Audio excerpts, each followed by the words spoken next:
নিশ্চয়কৈ ক'ব লাগিব সমাগত বিটিআৰ পৰিষদীয় নিৰ্বাচনক লৈ ইতিমধ্যে দেখিবলৈ পোৱা গৈছে বিভিন্ন ৰাজনৈতিক দলসমূহৰ যি প্ৰাৰ্থীকেন্দ্ৰিক যুঁজ আৰু যি নিৰ্বাচনী প্ৰচাৰ সেই প্ৰায় আৰম্ভ হোৱাৰ পথত। মই বৰ্তমান আহি উপস্থিত হৈছো মুদৈবাৰী পৰিষদীয় সমষ্টিত। বিটিআৰৰ এক উল্লেখনীয় বা উল্লেখযোগ্য পৰিষদীয় সমষ্টি হৈছে মুদৈবাৰী পৰিষদীয় সমষ্টি, যি মুদৈবাৰী পৰিষদীয় সমষ্টি বৰ্তমান বিজেপিৰ দখলত। আৰু ইয়াৰে পাৰিষদগৰাকী হৈছে দিগন্ত বৰুৱা। এই মুদৈবাৰী পৰিষদীয় সমষ্টিত এইবাৰ বিজেপিক কাক প্ৰাৰ্থিত্ব প্ৰদান কৰিব তাক লৈ চলিছে ব্যাপক চিন্তা চৰ্চা। এই মুহূৰ্তত মোৰ সৈতে আছে এনে এগৰাকী ব্যক্তি, যিগৰাকী ব্যক্তিয়ে মুদৈবাৰী পৰিষদীয় সমষ্টিৰ পৰা তেওঁ টিকেট প্ৰত্যাশী, তেওঁ টিকেটৰ দাবীদাৰ। আৰু সেইগৰাকী ব্যক্তিৰ সৈতে আজি কথা পাতিম, নিউজ প্লাছৰ দৰ্শকসকলক সেইগৰাকী ব্যক্তিৰ সৈতে চিনাকি কৰাই দিম, বলক। আৰু সেইগৰাকী ব্যক্তি হৈছে বিজেপিৰ ৰাজ্যিক কাৰ্যনিৰ্বাহক সুজিত চৰকাৰ।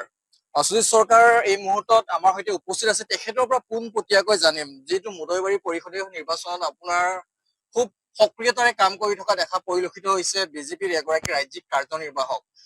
যিটো সমাগত বিটিআৰ পৰিষদীয় নিৰ্বাচন, মুদৈবাৰী পৰিষদীয় সমষ্টিটো বৰ্তমান বিজেপিৰ দখলত।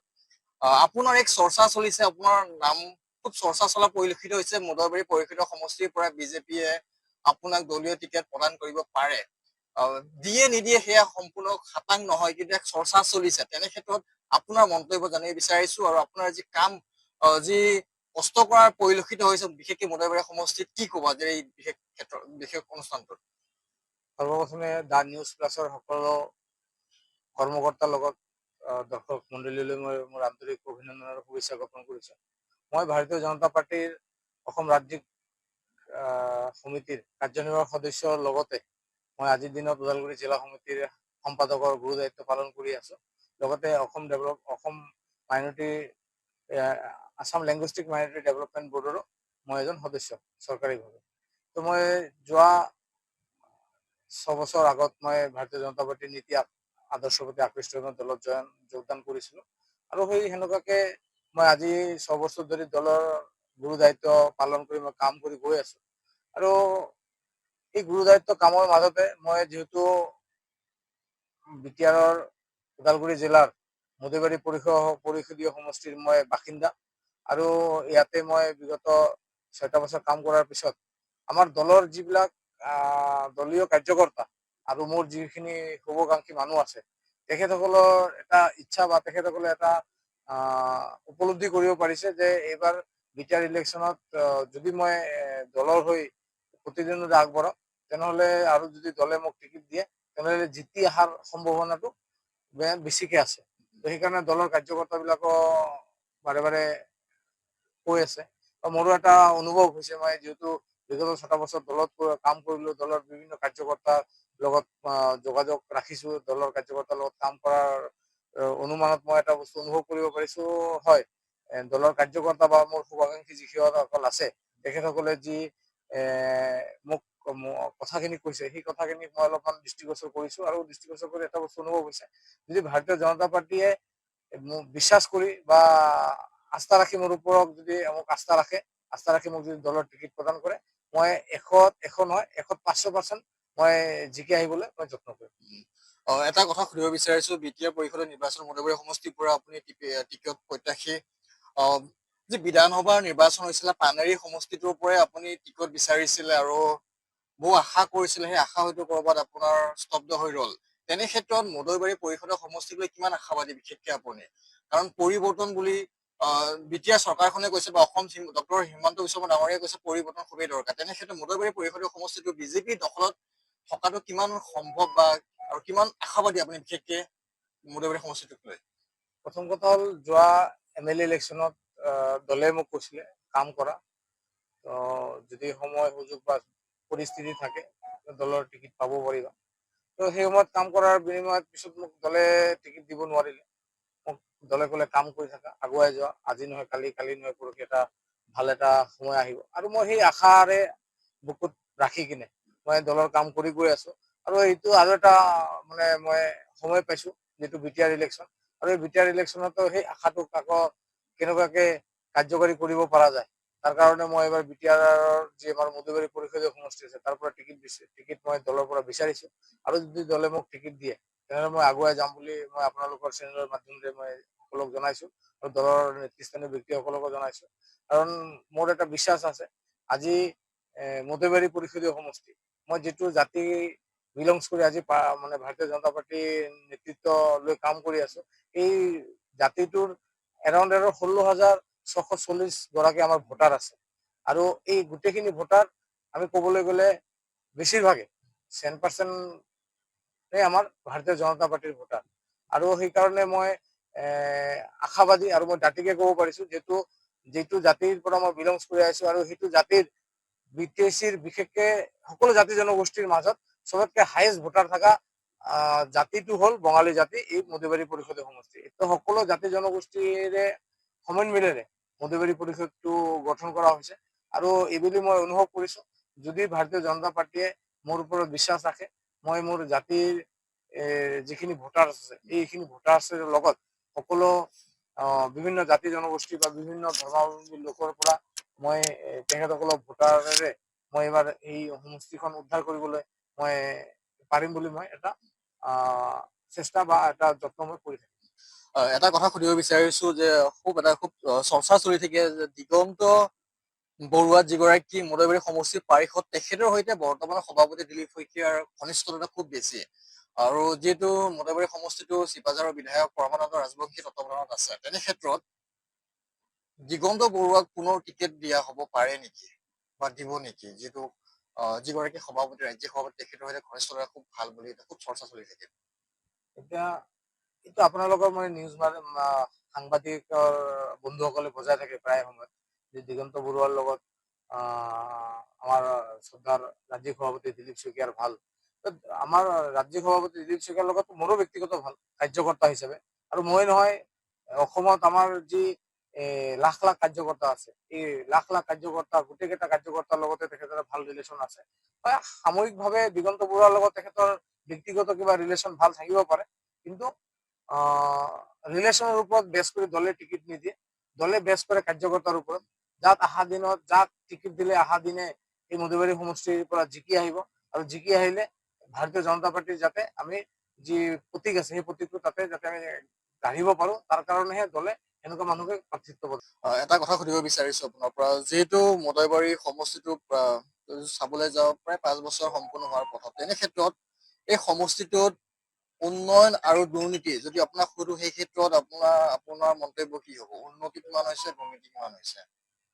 উন্নতি আৰু দুৰ্নীতিৰ কথা ক'বলৈ গ'লে উন্নতি মই দেখা পাইছো, দুৰ্নীতি মই দেখা পাইছো। দুৰ্নীতি কেনেকুৱা দেখা পাইছো, আপোনালোকৰ সাংবাদিক গোষ্ঠীয়ে, আপোনালোকৰ সাংবাদিক বন্ধু বান্ধৱে প্ৰায় সময়ত নিউজ মিডিয়া আপোনালোকে বজাই থাকে যে ইয়াত ইয়াতে উন্নতি হোৱা নাই, ইয়াতে কমিশ্যন ৰাজ চলিছে, এইটো হৈছে। আপোনালোকৰ সাংবাদিকৰ যি নিউজ, সেই নিউজ বিলাক চালে যদি আমি এনালাইচিছ কৰো, তেনেহ'লে ক'ৰবাত এনেকুৱা হৈ আছে চাগে। কিন্তু মই জানাত তেখেতে উন্নয়নো কৰিছে, কামো কৰিছে। আৰু কাম কৰিব গ'লে ক'ৰবাত না ক'ৰবাত অলপ ধৰক 100% নহ'লেও 50% হৈছে, 50% হৈ থকা নাই, ক'ৰবাত অসুবিধা হৈছে। কিন্তু উন্নয়নৰ যি ৰূপৰেখা দেখা পাইছো, তাত ক'ৰবাত স্থবিৰতা আছে, নাইকিয়া 100% বুলি মই ক'ব নাযাওঁ, ক'ৰবাত স্থবিৰতা আছে। আৰু সেইখিনি অহা দিনত যদি দলে আমাকো সুযোগ দিয়ে, আমি সেইখিনি পূৰ্ণ কৰাৰ কাৰণে যথাযথ চেষ্টা কৰিম। অৰ্জুন দিগন্ত বৰুৱা বিভিন্ন সময়ত দেখিবলৈ পোৱা যায়, সংবাদ মাধ্যমতে হওক বা আন সামাজিক মাধ্যমতে হওক, বিভিন্ন সময়ত তেখেত চৰ্চাত থাকে। আপুনি চৰ্চাত নথকা এগৰাকী ব্যক্তি। মোৰ তেখেতে এক্সিষ্টিং EM আৰু তেখেতৰ চৰ্চা থকাটোতো এইটো 100% আহিবই লাগিব। আমি হলো সামাজিক মানুহ, সমাজৰ ভাল বেয়া সকলো বস্তুৰ লগত জড়িত থকা মানুহ, আৰু সেইকাৰণে আমি চৰ্চাত নাহো। কিন্তু চৰ্চাত আহা আৰু চৰ্চাত নাহালৈ কোনো কথা নাই। তেখেতে চৰ্চাত কিহৰ কাৰণে আহে সেইটো আপোনালোকে ভালকে জানে, আৰু আমি চৰ্চাত কিহৰ কাৰণে আহো সেইটো আপোনালোকে ভালকে জানে। মই কাৰো বেয়া বস্তুটো আঙুলিয়াই দিব বিচৰা নাই। মই এটা কথা জানো, মই দলৰ কাৰ্যকৰ্তা, আৰু দলে যদি মোক দায়িত্ব দিয়ে মই সেইটো আখৰে আখৰে পূৰণ কৰিবৰ কাৰণে চেষ্টা কৰিম। আৰু মই দলৰ পৰা আশা ৰাখিছো দলে এইবাৰ মোক এটা উপযোগ্য স্থান দিব, আৰু সেই স্থানটো হৈছে 35 নং মধুবাৰী পৰিষদীয় সমষ্টিক মোৰ দলে টিকিট প্ৰদান কৰিব। আৰু সেই টিকিট পাই মই অহা দিনত দলৰ কাৰণে, দলৰ কাৰ্যকৰ্তাৰ কাৰণে, দলৰ শক্তি খালি ভেটি মজবুত কৰিবৰ কাৰণে মই কাম কৰিম। এটা কথা সুধিব বিচাৰিছো, যদিহে মধুবাৰী সমষ্টিৰ পৰা আপোনাক টিকেট প্ৰদান কৰা হয়, তেতিয়াহ'লে আপুনি এনে কিবোৰ কাম কৰাৰ কৰিম বুলি ভাবিছে, যিবোৰ কাম বৰ্তমান সময়ত হোৱা নাই? বিশেষকে মই যদি চাব যাওঁ, ডেভেলপমেন্টৰ কাম বহুত বাকী আছে মোৰ মতে। যেহেতু মই টংলা টাউনৰ 3 নম্বৰ ৱাৰ্ডৰে বাসিন্দা, আৰু যোৱা বিটিআৰ গঠন হোৱাৰ পিছত টংলা টাউনৰ 3 নম্বৰ ৱাৰ্ডৰ পৰা আদি কৰি 4 নম্বৰ ৱাৰ্ডো আমাৰ ইনক্লুডিং মুদৈবাৰী কনষ্টিটুৱেঞ্চিত পৰে। তাতে ৰাস্তা ঘাটৰ পদূলিৰ আমাৰ ডেভেলপমেন্টৰ কাৰণে অলপমান প্ৰব্লেম হৈ আছে, সেইখিনি মই কৰিব লাগিব যিহেতু মই টংলা টাউনৰ বাসিন্দা। তাৰ লগতে মুদৈবাৰী সমষ্টিৰ বিভিন্ন জাতি জনগোষ্ঠী আছে, সেই জাতি জনগোষ্ঠীক কেনেকৈ আগুৱাই লৈ যাব পাৰো তাৰ সমস্যাখিনি মই চালি জাৰি চাই সেইখিনি সমাধান কৰাৰ কাৰণে যত্ন কৰিব লাগিব। অকল মুদৈবাৰী সমষ্টিৰ 3 নম্বৰ ৱাৰ্ড 4 নম্বৰ ৱাৰ্ডৰ যে ৰাস্তা ডেভেলপমেন্ট হোৱা নাই এনেকুৱা নহয়, বিভিন্ন গাঁও আছে, বিভিন্ন মানে ৰাস্তা ঘাট আছে যিবিলাক বনাব লগা আছে, সেইবিলাকৰ ওপৰত কাম কৰিম। আৰু বিশেষকে আমাৰ যিহেতু বিশেষকে আমি এই অঞ্চলটোত, বিশেষকে মুদৈবাৰী অঞ্চলত আমি কৃষিজীৱী ৰাইজৰ বেছি আমাৰ ইয়াতে আছে। তেখেতসকলৰ যিবিলাক কৃষকৰ কাম কৰাৰ কাৰণে যিখিনি কষ্ট, এইবাৰ আমি সকলোৱে দেখা পাইছো এতিয়ালৈকে ভালকে বৰষুণ হোৱা নাই, খেতি পথাৰ ফাটি গৈছে, আমাৰ খেতি পথাৰত পানী নোহোৱাৰ কাৰণে খেতি কৰিব পৰা নাই। সেইখিনি বস্তু কেনেকুৱাকে সমাধান কৰিব পাৰো, যদি দলে টিকিট দিয়ে, যদি জিকি আহো, সেইখিনি বস্তু মই কৰিবলৈ যত্ন কৰিম। নিশ্চয়কৈ ক'ব লাগিব, সুজিত চৰকাৰ এগৰাকী ব্যক্তি, যিগৰাকী ব্যক্তিয়ে সদৌ বিটিআৰ বেংগলী যুৱ ছাত্ৰ ফেডাৰেশ্যনৰ দৰে এক জাতীয় সংগঠনৰ প্ৰতিনিধিত্ব কৰি আৰু সেই জাতীয় সংগঠনটোৰ লগত জড়িত হৈ থকা ব্যক্তি এগৰাকী প্ৰথমবাৰৰ বাবে জাতীয় দল ত্যাগ কৰি বা জাতীয় দলৰ পৰা ৰিজাইন দি ৰাষ্ট্ৰীয় দল বিজেপি যোগদান কৰিছিলে। এতিয়া ৰাষ্ট্ৰীয় দলৰ এগৰাকী ৰাজ্যিক কাৰ্যনিৰ্বাহক। মুদৈবাৰী পৰিষদীয় সমষ্টিত যদিহে আপোনাক দলীয় টিকেট প্ৰদান নকৰে, তেতিয়া আপুনি বিকল্প কিবা চিন্তা কৰিব নেকি? আৰু এটা কথা সুধিব বিচাৰিছো, যিটো মুদৈবাৰী পৰিষদীয় সমষ্টিত প্ৰায় 16,000তকৈ অধিক বঙালী সম্প্ৰদায়ৰ ভোট আছে, তেনে ক্ষেত্ৰত এই 16,000 বঙালী সম্প্ৰদায়ৰ ভোটে কিবা নিৰ্ণায়ক ভূমিকা গ্ৰহণ কৰিব নেকি? কিয়নো আপুনি সেই জাতীয় সংগঠনটোৰ সৈতে আপুনি জড়িত হৈ আছিল এটা সময়ত। প্ৰথম কথা, মই মানে জাতীয় সংগঠনৰ লগত জড়িত আছিলো, এইটো সঁচা কথা। জাতীয় সংগঠনৰ পৰা ৰিজাইন কৰি মই ৰাষ্ট্ৰীয় দলত যোগদান কৰিছো, আৰু দলত যোগদান কৰি মই কাম কৰি আছো। এইটো কথা সঁচা কথা যে যোৱাবেলিও আমি দেখা পাইছো আমাৰ বেংগলী ভোটে আমাৰ যিজন এতিয়াৰ বিজেপিৰ প্ৰাৰ্থী আছে তেখেতক জিকুৱাইছে। আৰু অহা ইলেকশ্যনতো আমাৰ যি 16,600 ভোটাৰ্ছ আছে, এই ভোটাৰ্ছে নিৰ্ণায়ক ভূমিকা পালন কৰিব বুলি মই আশাবাদী। আৰু সেইকাৰণে কৈছো, যদি দলে চিন্তা নকৰে তেতিয়া আমি অলপমান চিন্তা কৰিবলৈ বাধ্য হ'ম, ক'ৰবাত কিবা কৰিব পৰা যায় নেকি। কিন্তু প্ৰথমত এটা কথাই মূৰত ৰাখি কাম কৰিম, ৰাষ্ট্ৰীয় দলত কাম কৰি আছো, এই দলৰ নীতি আদৰ্শ আছে বহুত, আৰু সেই নীতি আদৰ্শৰ প্ৰতি আকৃষ্ট হৈ দলখনত আগুৱাই আহিছিলো বা কাম কৰি আছো। তো সদায় চেষ্টা কৰিম দলখনৰ পৰা যদি কিবা পাবলৈ বা দলে যদি কিবা দিয়ে সেইটোৰ কাৰণে যত্ন কৰিম। তাৰপিছততো সময়ে চব বস্তু কৰিব, কাৰণ সময়ৰ উপযোগী সময় যদি উপযোগী ডিচিশ্যন ল'ব নোৱাৰা যায়, তেতিয়া ক'ৰবাত না ক'ৰবাত থমকি ৰ'ব লগা হয়। তো যদি দলে টিকিট নিদিয়ে তেতিয়া দলৰ আমাৰ যি উদ্যোগন কৰ্তৃপক্ষ আছে তেখেতসকলৰ লগত আলোচনা কৰি তাৰপিছত যদি তেখেতসকলৰ পৰা যদি এনেকুৱা ৰেচপন্স নোপোৱা যায়, তেতিয়া কিবা এটা চিন্তা কৰিবলৈ বাধ্য হ'ম বুলি মই অনুভৱ কৰিছো। সুজিত চৰকাৰক বেলেগ আন দলসমূহৰ পৰা টিকেটৰ অফাৰ আহিছে নেকি? এইটো এতিয়া আপোনালোকে ক'ব নোৱাৰো, ইণ্টাৰনেল কিছুমান কথা আছে, কিন্তু সেনেকুৱা আহিলেও এতিয়া মই প্ৰত্যাখ্যান কৰি আছো, যিহেতু মই এটা দলৰ লগত জড়িত আছো আৰু সেই দলটো মোৰ কাৰণে বেছি ইম্পৰ্টেণ্ট। মই বিগত 20 বছৰ বেংগলী ফেডাৰেশ্যন কৰিছো, আৰু এতিয়া যোৱা 6 বছৰ ধৰি মই ভাৰতীয় জনতা পাৰ্টিৰ এজন কাৰ্যকৰ্তা হিচাপে কাম কৰি আছো।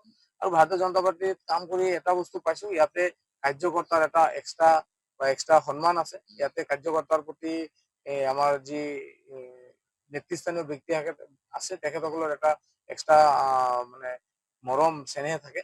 তো সেইকাৰণে ইয়াতে এটা পৰিয়ালৰ দৰে আছো। বেলেগ দললৈ যোৱা এতিয়ালৈকে চিন্তা কৰা নাই, পৰিস্থিতি পৰিৱেশে যদি কিবা কৰে সেইটো সেই সময়ত পোৱা যাব, কিন্তু আজিলৈকে এনেকুৱা চিন্তা চৰ্চা মনত অহা নাই। মুদৈবাৰী সমষ্টিৰ ধৰ্মীয় সংখ্যালঘুৰ ভোট কিমান পোৱাৰ সম্ভাৱনা আছে, বিশেষকৈ বিজেপি দলটো? কাৰণ যিদৰে উচ্ছেদসমূহ চলি আছে, এক প্ৰকাৰে উচ্ছেদ চৰকাৰে চলাই আছে, বেআইনীভাৱে যোনজন দখল কৰিছে সকলোকে উচ্ছেদ চলাই আছে, তেনে ক্ষেত্ৰত ধৰ্মীয় সংখ্যালঘু যিসকল ভোট বিশেষকৈ মুদৈবাৰী সমষ্টিত কিমান আশা কৰিছে বাৰু? আমি যোৱা পঞ্চায়ত ইলেকশ্যনত আমি এটা বস্তু দেখা পাইছো, ধৰ্মীয় সংখ্যালঘু মানুহখিনি আমাক মন খুলি ভোট দিছে। আমি ক'ৰবাত জিকিছো, ক'ৰবাত ইণ্ডিপেণ্ডেণ্ট জিকিও আহিও আমাৰ লগত আকৌ পঞ্চায়ত গঠন কৰাত আমাক সহায় সহযোগিতা কৰিছে। তো আমি আশা এটা মনত পালি থৈছো এইবাৰ বিটিআৰত অকল মধুবাৰী নহয় বিটিআৰত যি 40টা কনষ্টিটুৱেঞ্চি আছে য'ত আমাৰ মাইনৰিটি ভোটছ আছে এই ভোটখিনি আমি পৰ্যায়ক্ৰমে 30-40% পাবলৈ আমি শেষৰ অনুষ্ঠানটো শেষ কৰিব লাগিব। শেষত সুধিছো, যদিহে দলে আপুনি টিকেট প্ৰদান কৰে তেতিয়া মধুবাৰী সমষ্টিটো পুনৰ বিজেপি দখললৈ যাবগৈ। মই অনুভৱ কৰিছো মই যদি পাওঁ তেনেহ'লে 100%। আৰু আজি যে যোৱাবাৰতকৈ এইবাৰ মাৰ্জিন নিশ্চয় বাঢ়িব তেতিয়াহ'লে। 100% বাঢ়িব, যিহেতু মোৰ নিজা জাতি জনগোষ্ঠীৰ ভোট 16,600 আছে আৰু মই ভাবিছো মোক যদি দলে টিকেট দিয়ে মই যোৱা বছৰ যি মাৰ্জিনত জিকিছো তাতকে হিউজ মাৰ্জিনত জিকি আহিম বুলি মই আশা ৰাখিছো। কাৰণ অকল বেংগলী ভোটাৰ্ছে নহয়, আজিৰ দিনত আমাৰ বিভিন্ন জাতি জনগোষ্ঠীয়ে বিজেপি প্ৰাৰ্থীক ভোট দিব বুলি মই আশাবাদী। আৰু বিশেষকে বেংগলী কেণ্ডিডেট হ'লে বেংগলী মানুহখিনিৰ ভোটটো ইফাল সিফাল নহয়, 100% ভাৰতীয় জনতা পাৰ্টিত পৰে আৰু মই আশা ৰাখিছো সেইকাৰণে। আৰু সেইটোৱে মোৰ ডাঙৰকে ষ্টেণ্ড যে 16,640টা ভোট মোৰ চবতকে ডাঙৰ শক্তি আৰু এই শক্তিৰে মই আগুৱাই গৈছো যে মোৰ জাতীয় ভোট মোৰ জাতীয় মানুহখিনি মোক সহায় আৰু সহযোগিতা কৰিব। নিশ্চয়কৈ ক'ব লাগিব, এয়া আছিলে সুজিত চৰকাৰ, বিজেপিৰ ৰাজ্যিক কাৰ্যনিৰ্বাহক, যি এটা সময়ত বঙালী জাতিটোক প্ৰতিনিধিত্ব কৰিছিল। প্ৰায় 20টা বছৰ কাল নিজৰ জীৱনৰ 20টা বছৰ সময়ছোৱাত তেওঁ সেই জাতিটোৰ উত্তৰণৰ ক্ষেত্ৰত দিলে। আৰু এইগৰাকী ব্যক্তিয়ে এইবাৰ বিজেপিৰ যি বিটিআৰ মধুবাৰী পৰিষদীয় সমষ্টি বিজেপি দলৰ পৰা টিকেট প্ৰত্যাশী, টিকেটৰ দাবীদাৰ। বিশেষকে তেখেতে বিগত বিধানসভা নিৰ্বাচনতো তেওঁ পানেৰী সমষ্টিৰ পৰা টিকেটৰ দাবীদাৰ আছিলে, কিন্তু সেই টিকেট তেখেতে নাপালে, যাৰ পৰা গৈ আজি বিশ্বজিৎ দৈমাৰীয়ে তেওঁ স্পীকাৰ হ'ল। আৰু নিশ্চয়কৈ ক'ব লাগিব যে এটা কথা, যদিহে সুজিত চৰকাৰক মধুবাৰী সমষ্টিৰ পৰা তেওঁ দলীয় টিকেট প্ৰদান কৰে, তেওঁ এটা কথা কৈছে যে 16,000 যি বঙালী সম্প্ৰদায়ৰ ভোট, সেই ভোট তেওঁ সম্পূৰ্ণকৈ পাব আৰু হয়তো এয়া সমাগত বিধানসভা নিৰ্বাচনৰ পৰা এক ভাল খবৰ বুলি ক'ব লাগিব। আৰু সুজিত চৰকাৰলৈ আমাৰ ফালৰ পৰা থাকিলে অশেষ শুভেচ্ছা, শুভকামনা।